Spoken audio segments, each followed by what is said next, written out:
range of friends, but I've got this one mate, and I've known him for years. I love him to bits, but if I'm honest, he's not the brightest. Yeah, I saw him the other day, and he was on his phone, and he said, "Look, John, it says here that scientists in India have been using drones to locate and count tigers."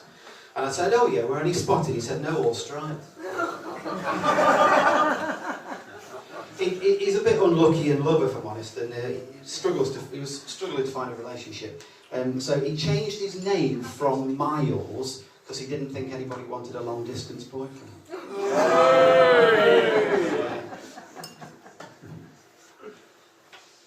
Now, this is not my job, okay? This is not what I do for a job. I'm actually a teacher. That's probably the one thing.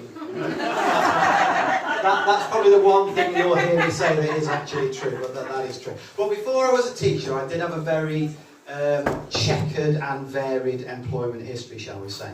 When I was at school, I'd got my heart set on a career in the military, yeah? And specifically, I really wanted to join the RAF. But that didn't last very long because I failed the entrance exam. I mean, how I was supposed to know that the Bombay Doors are not an Indian tribute, in fact, I don't know.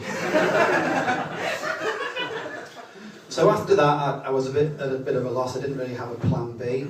I ended up sponging off my parents for a while.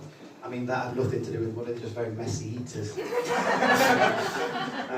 But yeah, so I had a few different jobs. I delivered elevators for a while, which, you know, is not as easy as it sounds, because a lot of people won't accept lifts off strangers.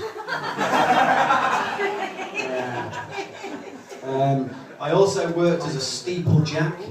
And I remember the boss on the first day, he said, "John, I'll give you one piece of advice." He said, "Don't look down." So do you know what? I smiled all day.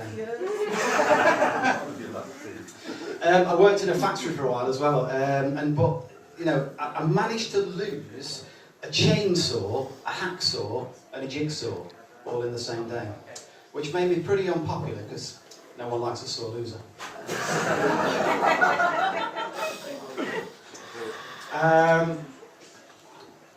I also... Yeah, and then the last job that I had, the very last job that I had, and this job I was really sorry to leave. And you know, I really enjoyed that job. I was really sorry to leave, but it was in a breast implant factory. But you know, hey, I was sorry to leave, but at least I made lots of memories. Right, that's me, guys. Thanks very much.